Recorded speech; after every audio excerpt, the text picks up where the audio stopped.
That stupid goat. That stupid goat.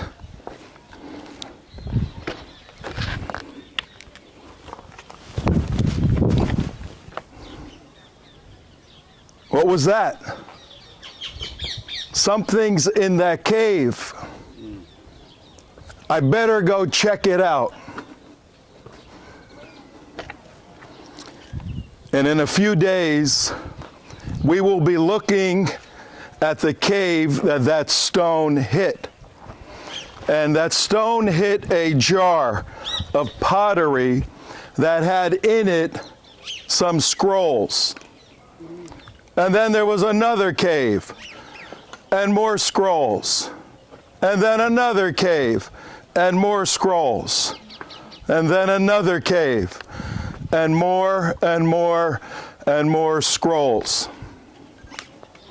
Up until that time, our Jewish brothers and sisters used a script from 900 AD to have their scriptures.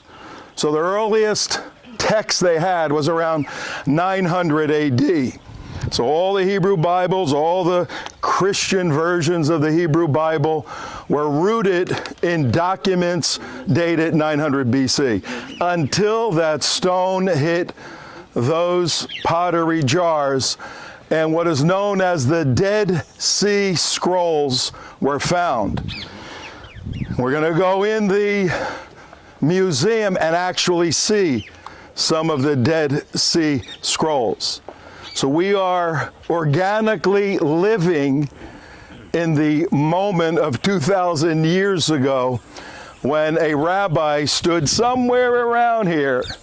I feel very Jesus-like today. It's crazy. It's crazy. I've spoken at a lot of places, but this is pretty cool, I got to tell you. Those scrolls dated back another 1,000 years, back to the early 1s and 2s and 3s. Well, what did that prove? It was a miracle of God and a miracle of the precision of the scribes who wrote every jot and every tittle, every part of the construction of writing of the Hebrew language that had to be done.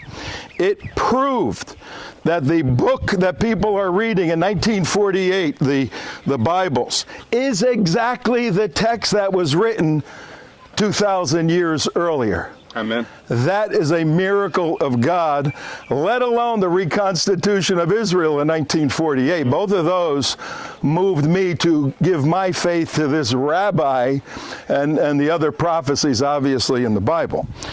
So, we got these books. Well, the Romans were controlling Judea, Jerusalem, everything, the whole world, Roman Empire. How many Italian people? We had some pretty good warriors back then, didn't we? Yeah, pretty good stuff. But then they got beat like everyone else. They internally rotted like the United States is happening. And so the Romans are, I don't like the Jews, because the Jews got their own ideas about things.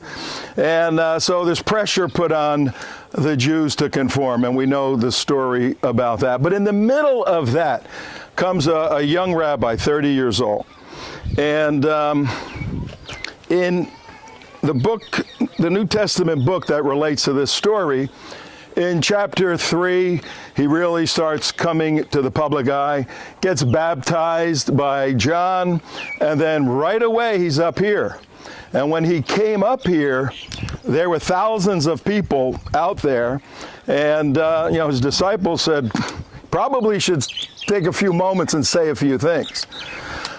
Well, what he said is a pivotal theological moment in the history of the world. And I'm not going to go through the Beatitudes, which is sort of the Latin version of the Greek term. The New Testament, we're in Matthew 5 now, was written in Koine Greek. I can translate Koine Greek. The term blessed, a blessing is a very good term. A beatitude is a blessing.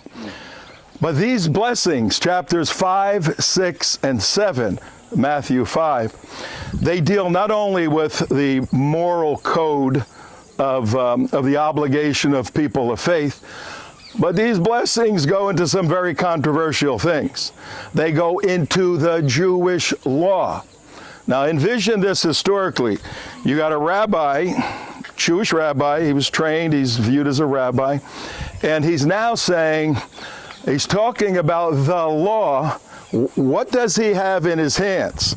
Does he have Matthew chapter 5 in his hands? He's reading from Matthew chapter 5. He's got the scrolls that were in those pots in that day. He has those in his hand, Jewish scrolls. He's a Jewish rabbi, and he's speaking to a bunch of charismatic Christians, right? He's speaking to Jewish people, and if the last time I looked, we're in Israel. So we have a Jewish rabbi with Jewish scriptures speaking to Jews in Israel. The Sermon on the Mount, the Beatitudes, the blessing, have nothing to do with Christianity per se. It's Jewish thought, Jewish history, Jewish theology. Sometimes it's very difficult for people to wrap their head around the fact that this was a Jewish historic theological event. I'm not going to go through 3 chapters of a lot of stuff, but I want to leave you with a couple of thoughts. At that moment when that was done, and as Shimon said, we might not know if right over there was Jesus, or if he was right there, or if he was over there. But we do know that what he said was recorded. And Matthew recorded it very, very precisely. And there's a whole study, and I spent my life on this stuff, of evaluating the textual criticism of documents of antiquity. And there's no greater evidence from antiquity for the Hebrew Scriptures and the New Testament. If you discount those from a scientific point of view, all of history has to be, written history has to be discounted. People don't want to do that, but they don't want to accept those documents because they call for a commitment to God. But the key point of the Beatitudes of this sermon, it was a transitional moment in Jewish thinking. And for my Jewish brothers and sisters, I'm laying out the Christian perspective of that moment in history.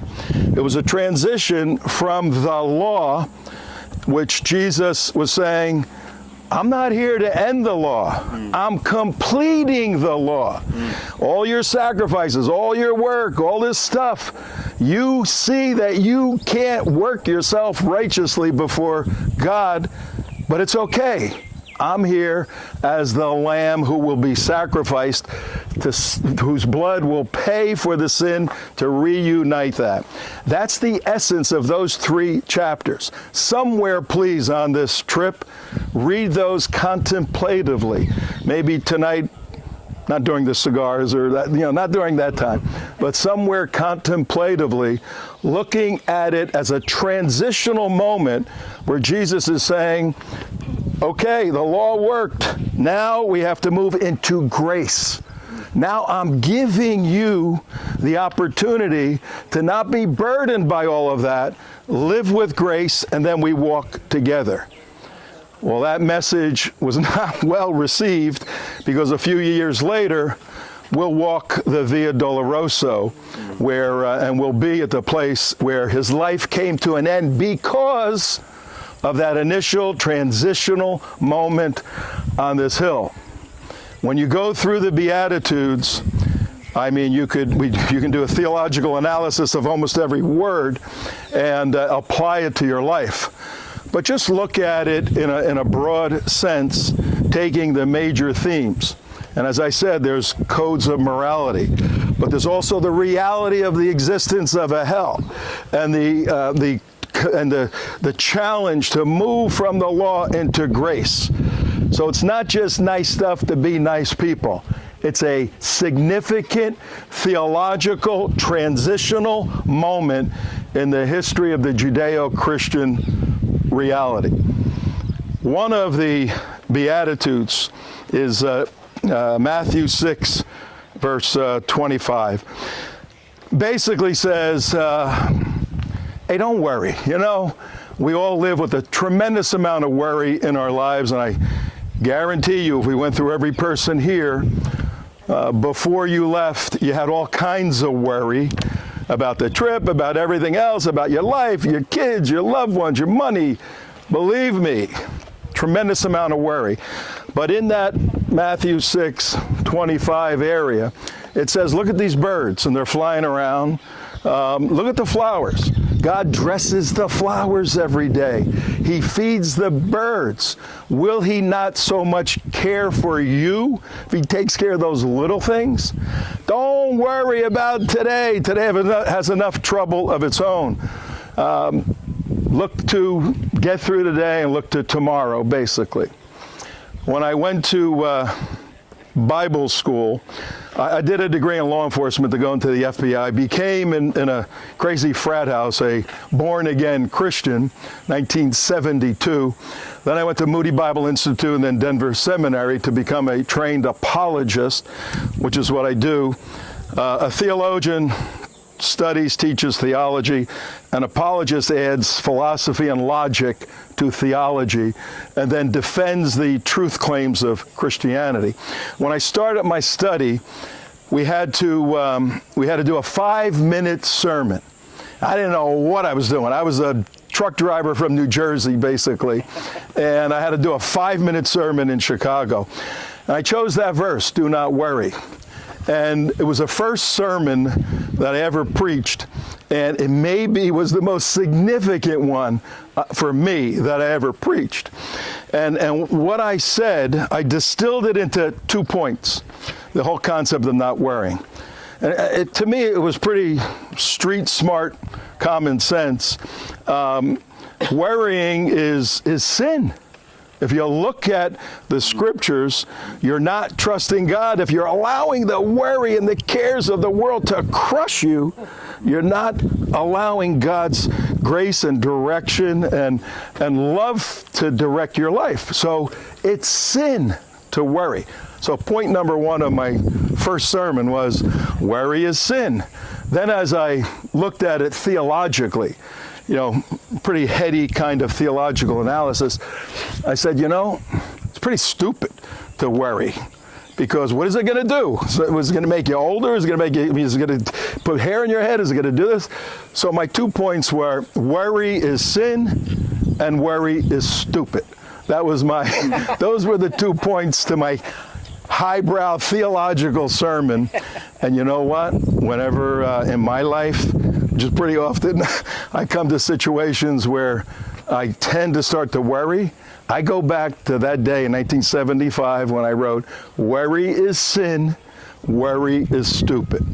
So if you take anything away from this mountain right now today, out of the blessings that occurred here 2,000 years ago, worry is sin, and what? Worry is stupid. All right. Thank you very much. Have a wonderful day.